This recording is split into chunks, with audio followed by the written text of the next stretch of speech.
Bismillahirrahmanirrahim. Assalamualaikum warahmatullahi wabarakatuh. Bismillah, alhamdulillah. Wassalatu wassalamu ala habibillah. Sayyidina Muhammad ibn Abdullah wa ala alihi wa sahbihi wa mawalah. Allahumma rabbi syrah lana sudurana wa yassir lana umurana wahlul uqdatan min alsinatina yafqahu aqwalana. Allahumma fakkihna fid din wa 'allimna at-ta'wil birahmatika ya rabbal alamin walhamdulillahi rabbil alamin.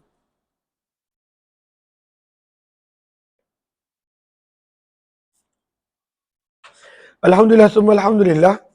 Kita bertemu lagi dalam pembacaan kitab hadis sahih Imam Muslim. Minta maaf saya mula lewat sedikit pada pagi ini. Sepatutnya kita mula balik 9.30. Dan kita telah tiba pada riwayat 1874. Riwayat 1874 daripada kitab Sahih Imam Muslim rahimahullahu taala. Ahlan Fauzia Man Isa, kemudian Najiyah, Najwa, Fatimah Samsuddin di ruangan Facebook. Terima kasih banyak-banyak Jailah Hassan dan juga Fatimah Alwi. Ahlan. Terima kasih kepada semua. Kita dah tiba pada satu tajuk yang baru. Imam Muslim membawakan hadis-hadis berkenaan tentang babu fadli qiraatil Quran, kelebihan membaca Al-Quran dan juga kelebihan suratul Baqarah. Baca 1874 sanad dia.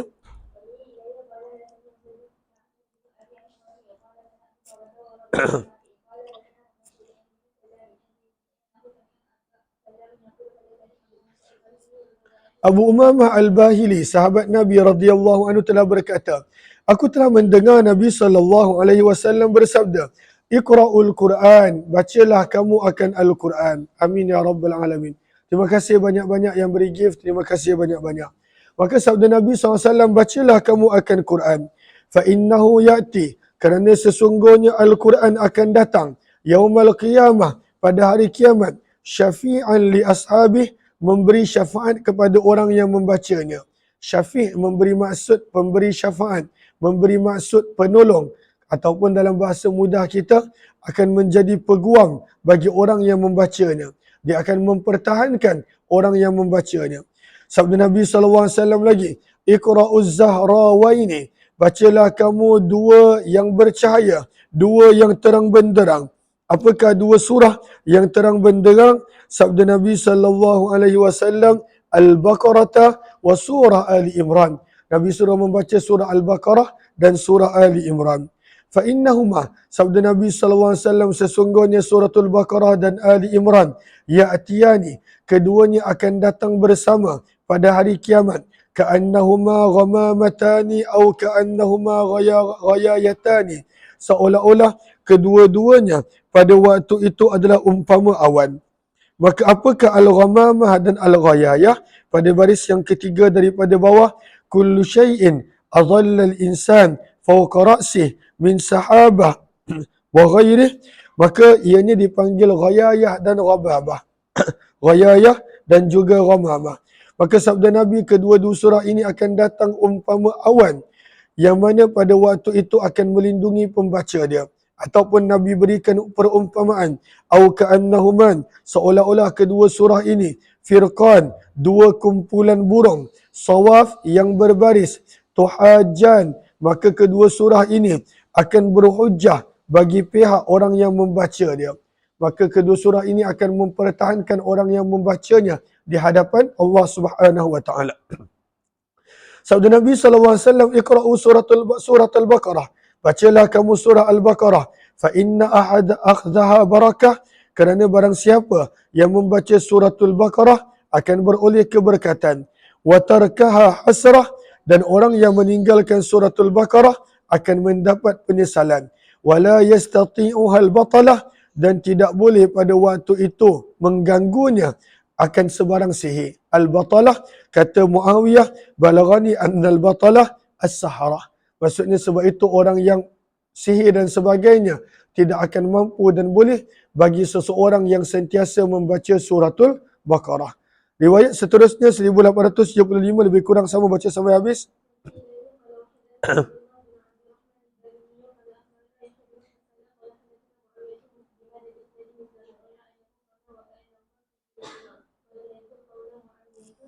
Lebih kurang sama, 1876 baca.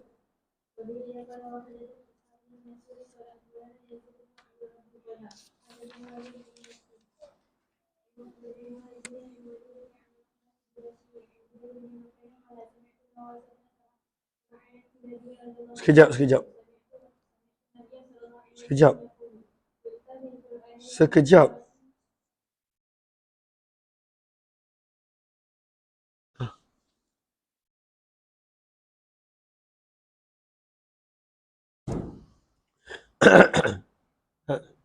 Bagi Abi. Terima kasih. Dah, Abi dah makan dah. Makan.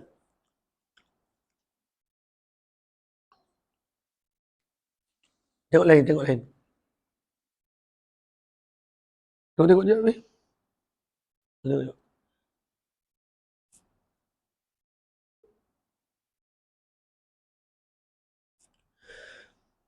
Itu minta maaf. Lalu daripada Jubair bin Nufair rahimahullah, beliau berkata, aku telah mendengar sahabat Nabi Nawas bin Sam'an ataupun Sim'an al-Kilabi radhiyallahu anhu berkata, aku telah mendengar Nabi SAW bersabda, yu'ta bil Qur'ani yawmal qiyamah, akan dibawakan Al-Quran pada hari kiamat. Al-Quran akan diberikan pada waktu itu bentuk yang tertentu pada hari kiamat. Wa ahlihi alladhina kanu ya'maluna bih, dan akan dibawa juga orang-orang yang membaca, menjaga Al-Quran, yang beramal dengannya pada hari kiamat. Taqdumuhu, mendahului Al-Quran akan suratul Baqarah dan surah Ali Imran. Surah Al-Baqarah dan surah Ali Imran akan berada paling hadapan. Wa daraba lahuma, dan Nabi SAW memberi penerangan tentang surah Al-Baqarah dan Ali Imran. Thalatha amsal, 3 perumpamaan. Berkata Nawas bin Sam'an, ma nasituhunna, aku tidak akan lupakan perumpamaan yang Nabi berikan tentang surah Al-Baqarah dan surah Ali Imran pada hari kiamat. Sabda Nabi SAW, ka'annahuma, seolah-olah kedua surah tersebut, ghamamatan, adalah umpama awan, auzullatan, ataupun pada waktu itu awan, kedua maksudnya sama, saudawani, yang pada waktu itu berwarna hitam, bainahuma syarqun, di antara keduanya terdapat cahaya. Aukan ka'annahuma, ataupun sabda Nabi, kedua surah ini diumpamakan sebagai 2 kawanan burung, 2 kelompok burung, sawaf, yang pada waktu itu terbang berbaris. Tuhajjan, maka kedua surah ini akan berhujah an sahibihima, mempertahankan orang yang membaca dia. Maka inilah kelebihan orang yang mengamalkan, orang yang membaca suratul Baqarah dan surah Ali Imran. Bab yang seterusnya, riwayat 1877, adalah berkenaan tentang kelebihan suratul Fatihah dan secara khusus kelebihan ayat-ayat penghujung suratul Baqarah, wal hathi, dan galakan untuk sentiasa membaca 2 ayat terakhir daripada suratul Baqarah. Terus baca, itulah amanar Rasul, 2 ayat terakhir suratul Baqarah. Terus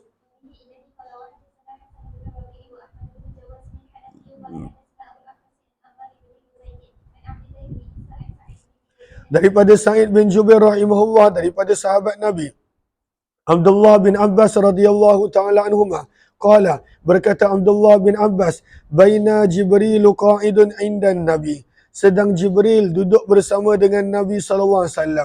Antara sahabat yang pernah melihat Jibril adalah Abdullah bin Abbas radhiyallahu taala anhuma. Maka kata Abdullah bin Abbas, sami'a naqidan, maka baginda Nabi telah mendengar suara bukaan pintu. Lihat kepada baris yang kedua daripada bawah. Apakah maksud naqidan? Ay sautan ka sautil babi idza futiha. Apabila suara pintu dibuka, ada bunyi geseran, maka Nabi SAW telah mendengar suara bukaan pintu. Min fauqih, daripada atas baginda. Farafa'a ra'sah, maka Nabi SAW telah mengangkat kepala baginda. Maka Nabi bersabda, hadza babun minas sama', ini adalah salah satu daripada pintu langit. Futihal yauma, telah dibuka hari ini.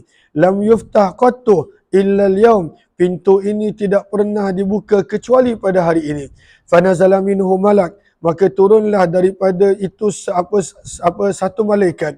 Faqala, maka malaikat ini maka Jibril berkata, hadza malakun, ini adalah malaikat yang telah turun ke bumi, lam yanzil qattu illa al-yawm, dan dia tidak pernah turun ke bumi kecuali pada hari ini. Fasallama, maka malaikat tersebut memberi salam kepada Nabi lalu berkata, abshir, berita gembira, khabar gembira buat kamu wahai Muhammad, binuraini, dengan dua cahaya, uti tahuma, yang kamu telah diberikan kedua cahaya tersebut, lam yu'tahuma nabiyyun qablak, tidak ada nabi pernah diberikan kepada mereka perkara tersebut sebelum kamu. Maka apakah dua cahaya yang diberikan kepada Nabi SAW? Maka kata Abdullah bin Abbas, itulah Fatihatul Kitab, suratul Fatihah, yang kita baca pada setiap rakaat solat. Dan yang ketiga, wa khawatim suratul Baqarah, penghujung suratul Baqarah, iaitu amanar Rasul sampai habis. Maka apakah kelebihan dia? Sabda Nabi SAW, lan taqra'a biharfin minhuma, tidaklah seseorang membaca dengan satu huruf daripada keduanya, illa u'tita, kecuali akan diberikan kepada kamu nikmat dan kelebihan dia. Antara kelebihan surah ini adalah memberi perlindungan dan penjagaan kepada orang yang membaca dia.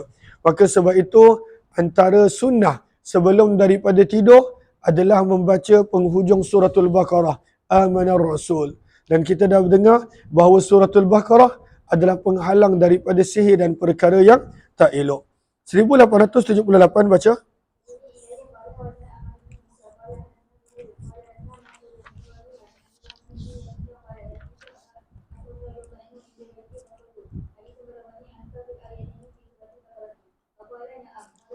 Daripada Abdul Rahman bin Yazid, beliau berkata, aku telah bertemu dengan Abu Mas'ud radhiyallahu anhu indal baiti, di sisi Baitullah. Maka aku berkata, ada sebuah hadis yang telah sampai kepadaku daripada kamu, fil ayataini, berkenaan tentang dua ayat daripada suratul Baqarah.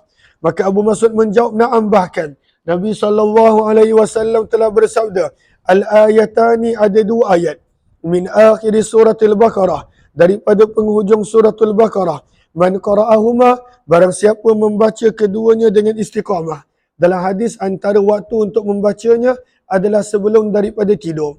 Maka barang siapa membaca dua ayat terakhir daripada suratul Baqarah, sabda Nabi, fi lailatin, pada mana-mana malam, kafatahu, kedua ayat ini akan mencukupi dia.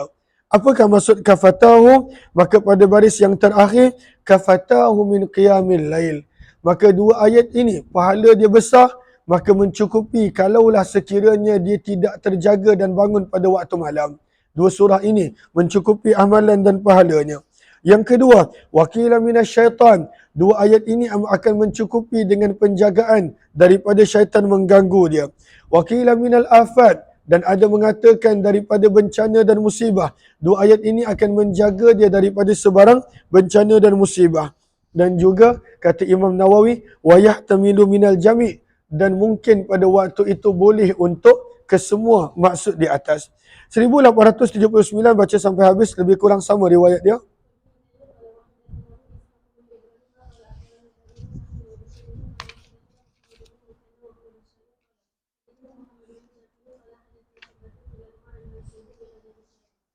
Seribu 1880 baca.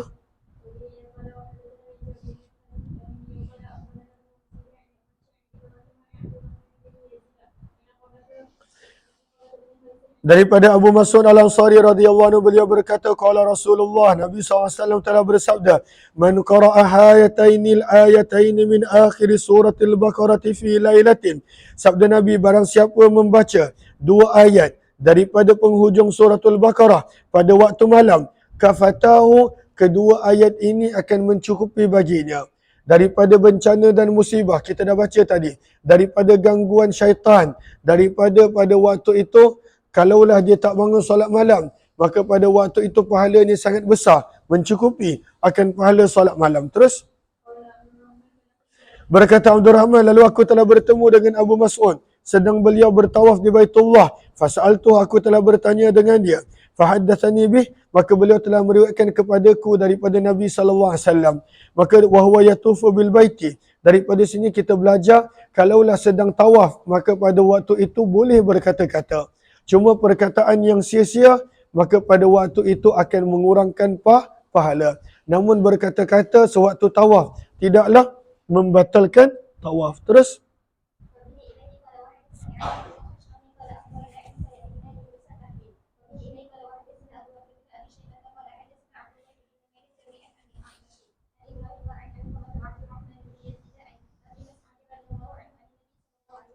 Terus riwayat yang lebih kurang sama 1882.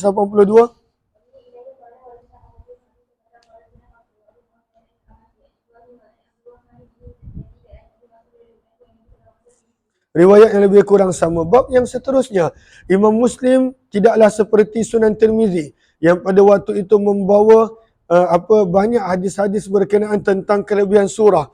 Maka beliau hanya bawakan beberapa, maka di sini dibawakan kelebihan Suratul Kahfi dan Ayatul Kursi. 1883 baca.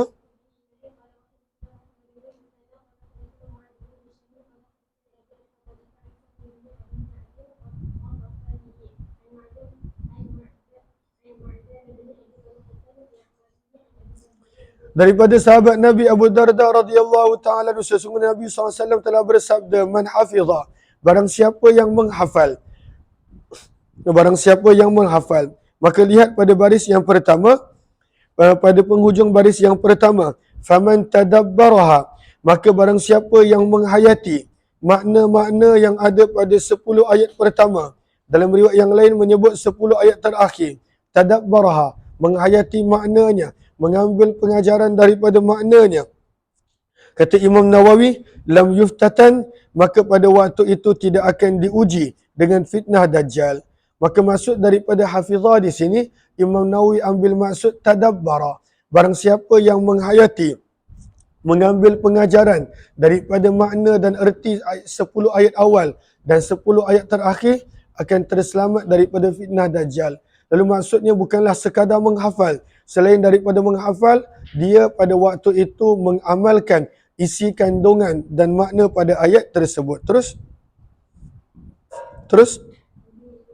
Saya tak habis lagi baca hadis. Baca. Barang siapa yang membaca 10 ayat daripada permulaan suratul Kahfi, usima min fitnatid Dajjal, akan dipelihara daripada fitnah Dajjal. 1884, maka riwayat ini menyebut akhir surah berbanding daripada awal surah. Maka sebab itu diamalkan dua-duanya, 10 ayat awal surah dan 10 ayat akhir surah. Terus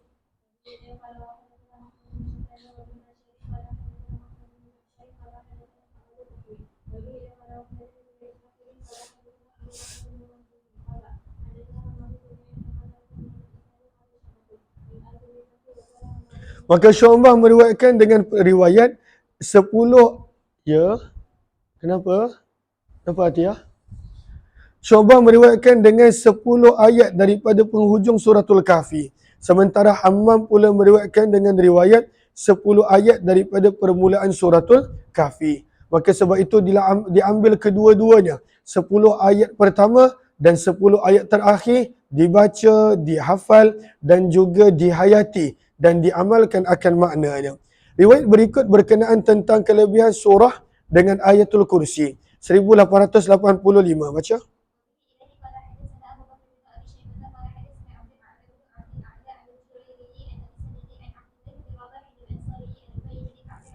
Daripada sahabat Nabi Ubay bin Ka'ab radhiyallahu ta'ala, beliau telah berkata, Nabi SAW telah bersabda, ya Abul Munzir, wahai Abul Munzir, yang merupakan gelaran kunyah bagi Ubay bin Ka'ab. Sabda Nabi, atadari ayyu ayatin min kitabillah, adakah kamu tahu ayat mana daripada kitab Allah ma'aka a'zam, bersama dengan kamu yang paling agung? Apakah ayat yang paling agung?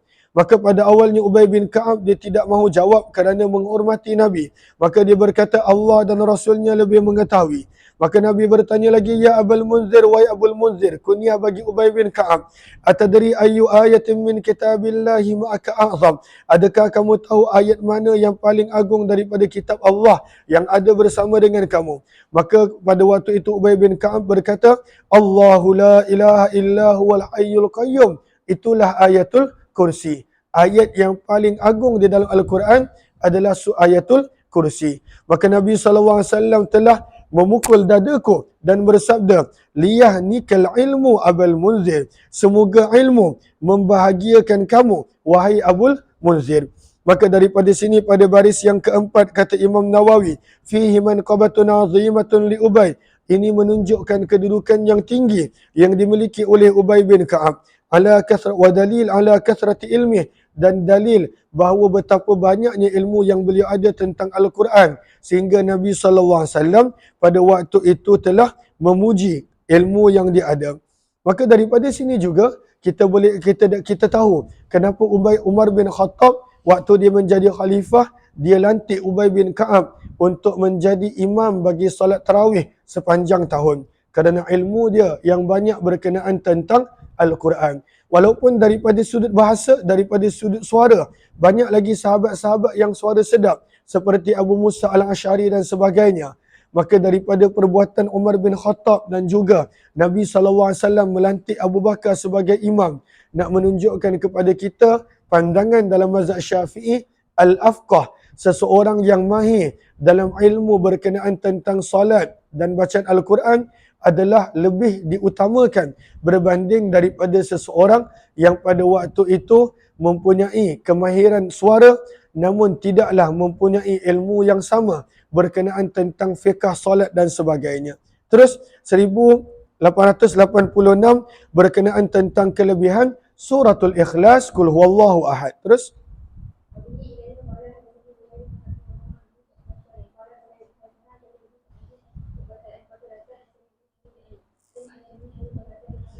daripada sahabat Nabi Abu Darda radhiyallahu taala anhu, daripada Nabi sallallahu alaihi wasallam baginda bersabda, ayajizu ahadukum, adakah tidak mampu salah seorang daripada kamu ay yaqra'a fi lailah, untuk membaca pada satu malam sulusal Quran, 1/3 Al-Quran.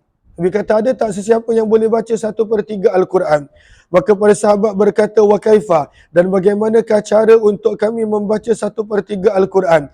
Maka Nabi SAW bersabda, Qul huwallahu ahad, suratul Ikhlas, ta'dilu, menyamai sulusal Quran, 1/3 Al-Quran.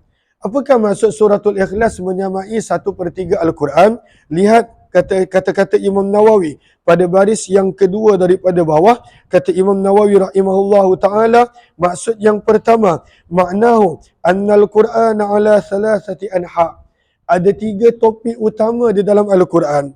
Itulah dia kisah, cerita-cerita dan kisah. Yang kedua ahkam, hukum ahkam. Dan yang ketiga berkenaan tentang sifat-sifat Allah. Dan apabila kita baca suratul Ikhlas, maka ianya meliputi perbahasan daripada awal hingga akhir berkenaan tentang sifat-sifat Allah. Maka daripada sudut makna, ia menyamai 1/3 daripada makna Al-Quran. Pandangan yang kedua, maksud daripada 1/3 kata Imam Nawawi, anna thawaba qira'ah yudha'af biqadri thawabi qira'ati thulusil Quran bighairi tad'if. Maka orang yang membaca suratul Ikhlas, dia akan beroleh pahala yang Allah lipat kali gandakan sebagaimana seseorang yang membaca 1/3 Al-Quran tanpa digandakan pahalanya. Maka pahala yang dimaksudkan dengan 1/3 Al-Quran. Lalu bukanlah menjadi alasan untuk seseorang itu bila dia dapat tahu hadis ini, dia tak nak lagi baca seluruh Al-Quran, sebaliknya hanya nak baca surah Al-Ikhlas. Maka itu bukanlah tuntutan dia. Sebaliknya tuntutan dia adalah nak menceritakan kemuliaan dan pada waktu itu kelebihan khusus surah Al-Ikhlas. 1887, semua riwayatnya lebih kurang sama, baca.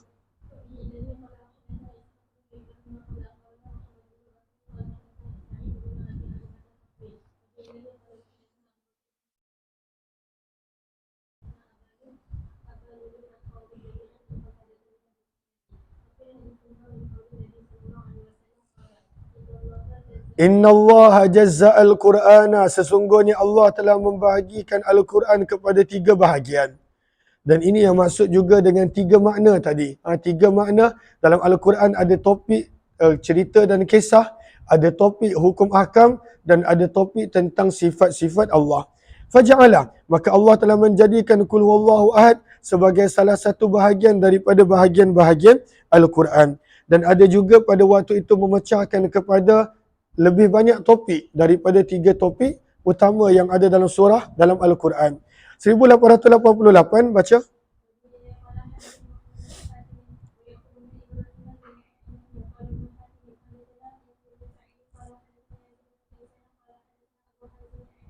Daripada sahabat Nabi Abu Hurairah radhiyallahu taala beliau berkata Nabi sallallahu alaihi wasallam bersabda ushudu.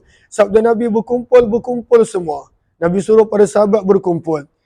Kerana sabda Nabi fa inni sa'aqra'u alaikum, sesungguhnya aku ingin membaca kepada kamu 1/3 Al-Quran. Fa hasyada man hasyada, maka telah hasyada bermaksud ijtama'a, maka telah berkumpullah siapa yang berkumpul daripada kalangan para sahabat. Maka Nabi summa kharaja Nabiullah, maka Nabi telah keluar dan membaca surah Al-Ikhlas Qul Huwallahu Ahad. Summa dakhala, kemudian Nabi masuk semula ke dalam rumah. Faqala ba'duna, maka sebahagian daripada kami telah berkata kepada sebahagian yang lain, inni ura hadza khabarun, maka kami berpandangan inilah khabar berita yang datangnya daripada langit. Fadzaka alladhi adkhalah, dan itulah yang menyebabkan baginda dimasukkan ke dalam rumah. Maka pada waktu itu mereka tak perasan yang Nabi dah baca surah Al-Ikhlas, dan pada waktu itu mereka masih ternanti-nanti mana dia Nabi sebut 1/3 Al-Quran. So suratul Al-Ikhlas pendek, 1/3 Al-Quran panjang. Maka Nabi SAW keluar lagi lalu bersabda, sesungguhnya aku telah katakan kepada kamu, sa'aqra'u alaikum sulusal Quran, akan kubacakan kepada kamu 1/3 Al-Quran. Ala, dengarlah, ketahuilah, innaha, sesungguhnya 1/3, sesungguhnya surah Al-Ikhlas tersebut ta'dilu, menyamai sulusal Al-Quran, 1/3 Al-Quran. Jelas ke jelas? Riwayat seterusnya lebih kurang sama, 1889 baca.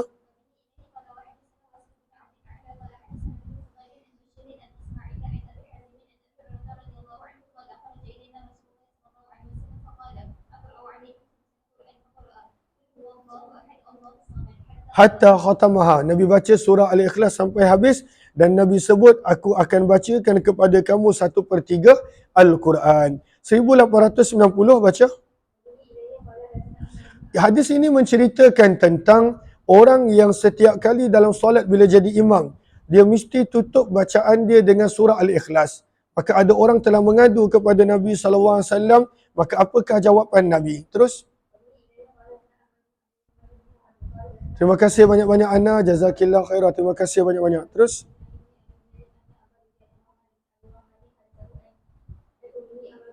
Maka ada seorang sahabiah yang dijaga pada waktu itu oleh Ummul Mukminin Aisyah. Maka daripada Amrah binti Abdul Rahman, wa kanat fi hijri Aisyah, dan beliau adalah anak yang berada dalam jagaan Aisyah, isteri Nabi SAW. Beliau meriwayatkan daripada ibunda Ummul Mukminin Aisyah radhiyallahu taala anha, sesungguhnya Nabi SAW ba'asa rajulan, telah mengutuskan seorang sahabat untuk mengetuai satu sariyah, satu ekspedisi, satu kumpulan. Wa kana yaqra'u, dan adalah sahabat ini diasyik membaca kepada teman-temannya di dalam solat mereka, fayakhtimu, dan dia akan menutup setiap rakaat dia dengan surah Al-Ikhlas Qul Huwallahu Ahad. Rakaat pertama dia baca Al-Fatihah, baca surah lain, kemudian di hujung surah Qul Huwallahu Ahad. Rakaat kedua pun begitu. Falamma raja'u, apabila mereka telah pulang, maka mereka telah sebutkan perkara tersebut kepada Nabi SAW. Maka baginda Nabi SAW telah bersabda, saluhu, tanyalah dia terlebih dahulu, li ayyi syai'in yasna'u zalika, kenapa dia buat begitu? Kenapa dia baca setiap rakaat penghujungnya surah Al-Ikhlas?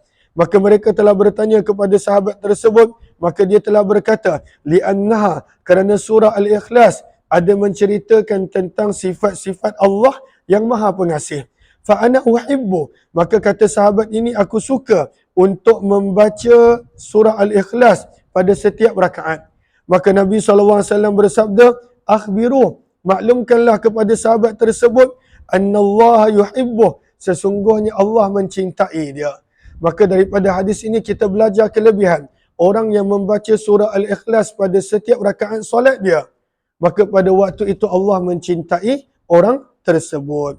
Bab yang seterusnya berkenaan tentang kelebihan Qul a'udzu birabbil falaq dan Qul a'udzu birabbin nas, yang mana kedua surah ini dikenali sebagai Al-Mu'awwidhatain. Al-Mu'awwidhatain, dua ayat perlindungan. Dua ayat perlindungan. 1891 baca.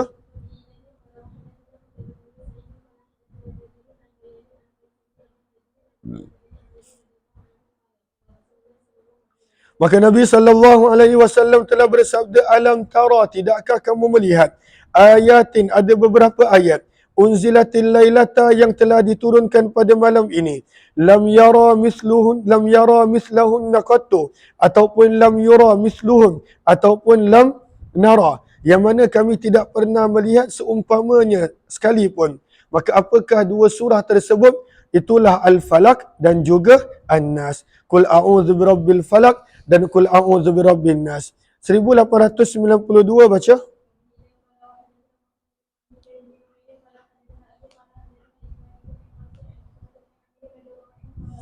Daripada Uqbah bin Amir radhiyallahu ta'ala, beliau berkata, Nabi SAW telah bersabda kepadaku, unzila au unzilat alayya, telah diturunkan kepadaku beberapa ayat, lam nara mislahunna qattu, kami tidak pernah melihat seumpamanya. Itulah Al-Mu'awwidhatain, dua surah perlindungan, iaitu suratul Falaq dan suratul Nas. Dan ini pun kita dituntut baca sunnah. Sunnah untuk baca pada waktu pagi dan petang. Sunnah untuk baca selepas daripada solat. Sunnah untuk baca sebelum daripada tidur. Maka ini adalah sunnah, surah yang sunnah untuk dibaca. Dan ada hadis-hadisnya yang bakal kita baca kemudian insya-Allah. 1893 baca.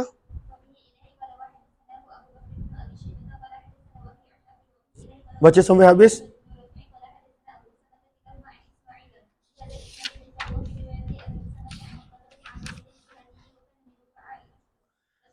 Beliau termasuk daripada sahabat-sahabat Nabi SAW yang mempunyai kedudukan yang tinggi. Uqbah bin Amir Al-Juhani radhiyallahu anhu. Bab yang seterusnya nak menceritakan tentang yang pertama, fadli man yaqumu bil Qur'ani wa yu'allimuh. Kelebihan orang yang menjaga Al-Quran dan mengajarkannya. Maka pada waktu itu orang yang tahu Al-Quran digalakkan untuk mengajar Al-Quran kerana kelebihan dia besar. Yang kedua, wa fadli man ta'allama hikmatan min fiqhin aw ghairihi. Kelebihan seseorang yang mempelajari ilmu-ilmu yang boleh menjadikan dia mentaati Allah daripada fiqh dan seumpamanya. Fa'amila biha, lalu dia beramal dengan ilmu tersebut. Wa 'allamaha, dan pada waktu itu mengajarkannya. 1894 baca.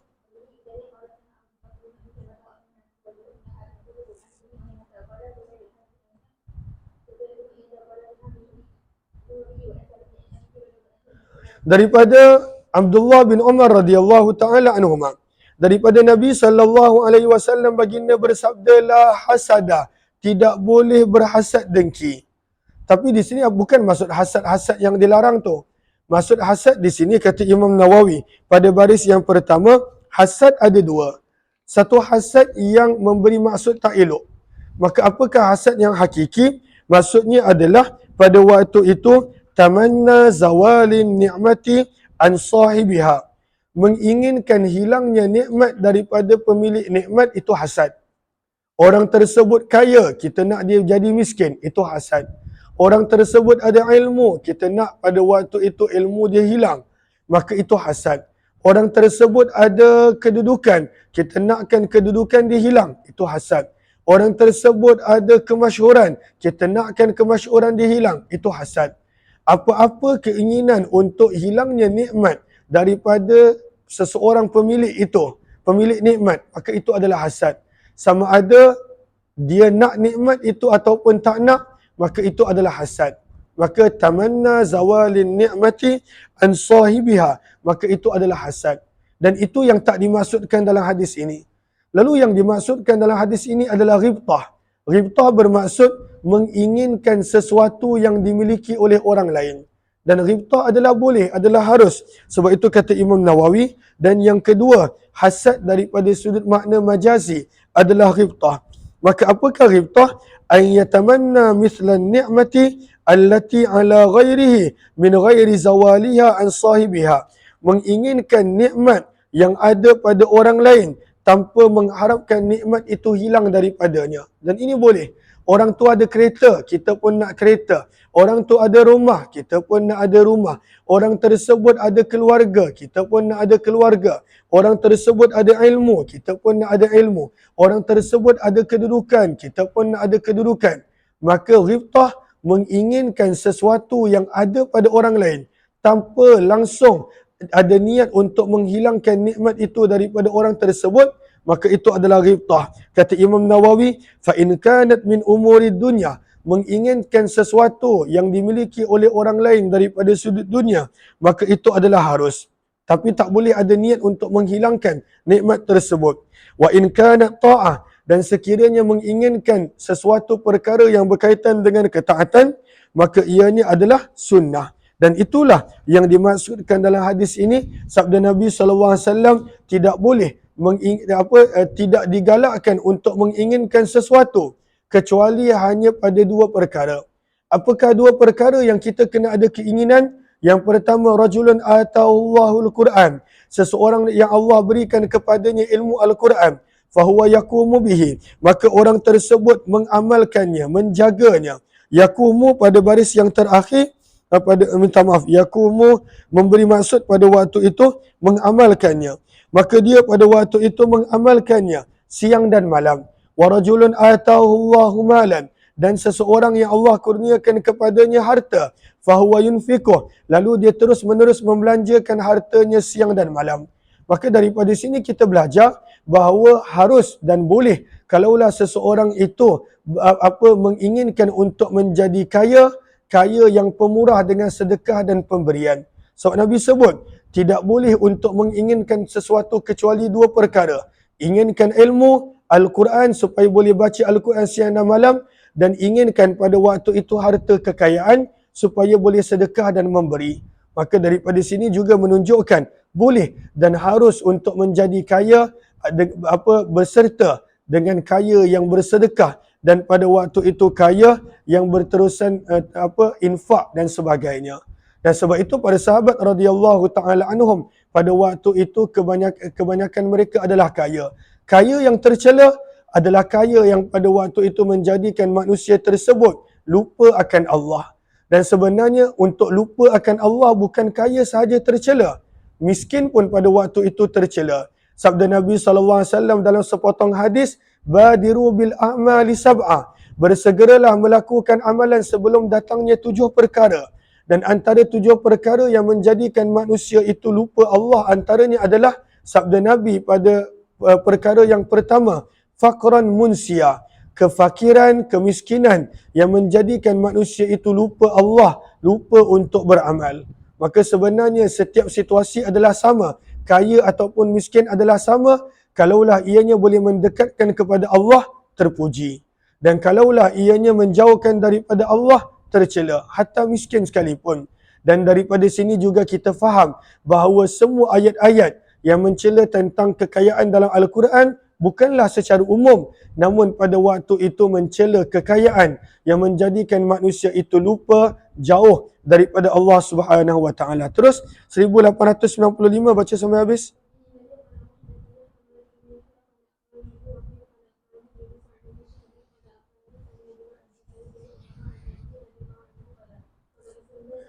Daripada Abdullah bin Umar radhiyallahu taala anhu, beliau berkata, Nabi sallallahu alaihi wasallam bersabda, la hasada, tidak boleh menginginkan sesuatu kecuali bagi dua perkara. Rajulun atahullah, menginginkan seperti seseorang yang Allah telah berikan kepadanya Al-Quran ini, lalu dia menjaganya siang dan malam dengan membaca, mengamalkannya. Dan yang kedua, seseorang yang Allah berikan kepadanya harta, fatasaddaqa bihi, lalu dia bersedekah dengannya siang dan malam. 1896 baca.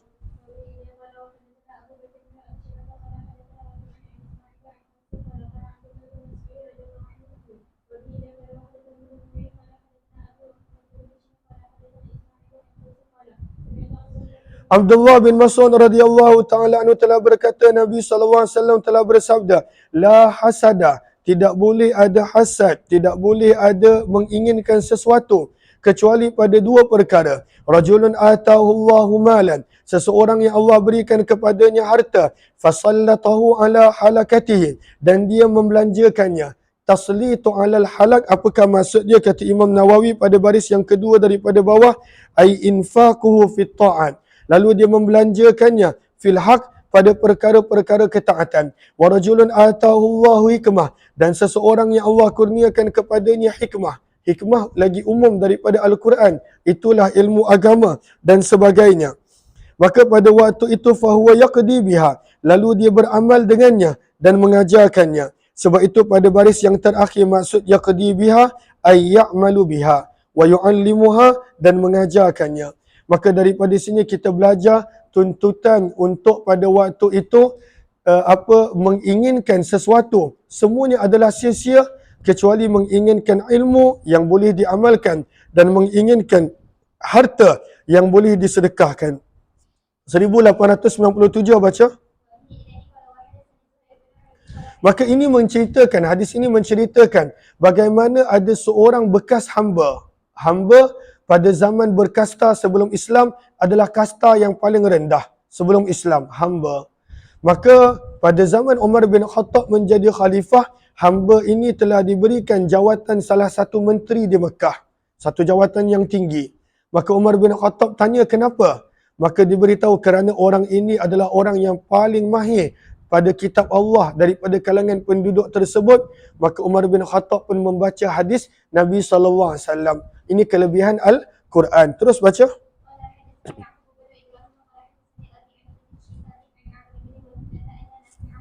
Maka sesungguhnya seorang sahabat Nabi, Nafi' bin Abdul Harith radhiyallahu anhu, telah bertemu dengan Umar bin Khattab di tempat yang bernama Usfan. Wa kana Umaru, dan adalah Umar bin Khattab, yasta'miluhu, telah melantik Nafi' bin Abdul Harith ala Makkah sebagai gubernur Makkah, sebagai penguasa Makkah. Maka Umar bin Khattab ada banyak jajahan. Maka yang menjaga jajahan Makkah adalah Nafi' bin Harith radhiyallahu ta'ala anhu.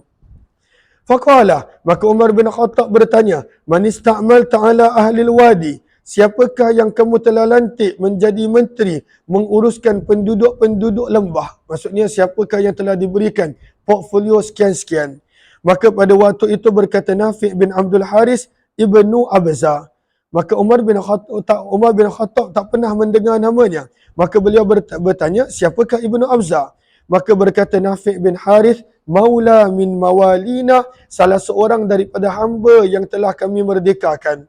Maka Umar bin Khattab bertanya, fastakhlafta alaihim maula, kamu melantik seorang hamba sebagai pemimpin yang telah merdeka? Maka pada waktu itu berkata Nafi' bin Harith, innahu qari'ul kitabillah, sesungguhnya beliau adalah seorang yang pada waktu itu mahir tentang kitab Allah, wa innahu alimun bil faraid, dan seorang yang mahir dalam ilmu pembahagian harta pusaka.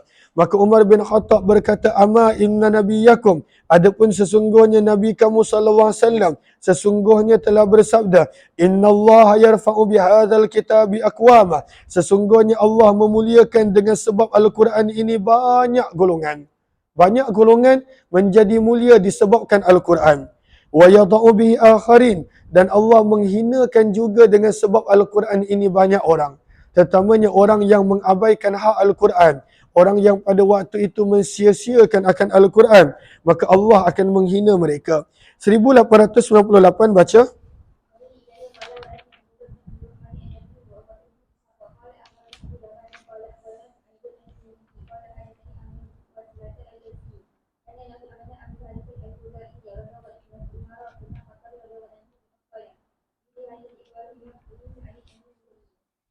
Terus kita nak baca berkenaan tentang Al-Quran diturunkan pada 7 huruf. Yang ini kita dah baca syarahan dia panjang lebar sewaktu pembacaan Sunan Tirmizi. Lalu kali ini kita nak baca hadis sahaja. Cuma yang ini kita kena tangguhkan seketika. InsyaAllah kalau sempat saya baca sekejap jam 11.30. Sebab hari ini saya nak kena pergi ke Melaka hari ini dan esok. Kerana malam ini ada program Ustaz Abdul Samad di Melaka. Dan pada waktu tu saya kena bertugas sebab tempat saya bekerja pada waktu itu ada ambil bahagian dalam program tersebut. Maka pada malam ini ada program Ustaz Abdul Samad di dataran Melaka. Kepada yang ada di Melaka, kepada yang tinggal berhampiran dengan Melaka, maka jemput untuk datang bersama, dan jadualnya pun telah keluar. Nanti beliau akan datang juga ke Masjid Negeri dan juga Masjid Bukit Jelutong di Shah Alam pada tarikh yang saya tak ingat berapa hari bulan. Lalu pada malam ni saya kena ke Melaka sebab pada waktu itu ada program Al-Fadil Ustaz Abdul Samad di sana. Maka Allahumma salli ala Sayyidina Muhammad. Maka jadual beliau adalah 13 hari bulan di Melaka, 14 hari bulan esok di Masjid Negeri, 9 pagi. Kemudian 8.30 malam esok di stadium TLDM Lumut Perak. Kemudian 15 hari bulan di Masjid Daerah Manjung Perak. Kemudian itu pagi, malam di Dataran Merdeka, 15 Julai malam di Dataran Merdeka Kuala Lumpur, dan 16 Julai 8.30 pagi di Masjid Bukit Jelutong, insya-Allah. Lalu terima kasih kepada semua. InsyaAllah saya nak kena buat persiapan sekejap. Kalaulah sempat saya baca dalam setengah jam, 11.30 nanti. Kalaulah tak sempat kita sambung kemudian insya-Allah. Terima kasih kepada Ana yang beri terlalu banyak gift. Terima kasih kepada semua yang sudi meluangkan masa bersama. Kita jumpa lagi insya-Allah. Terima kasih semua.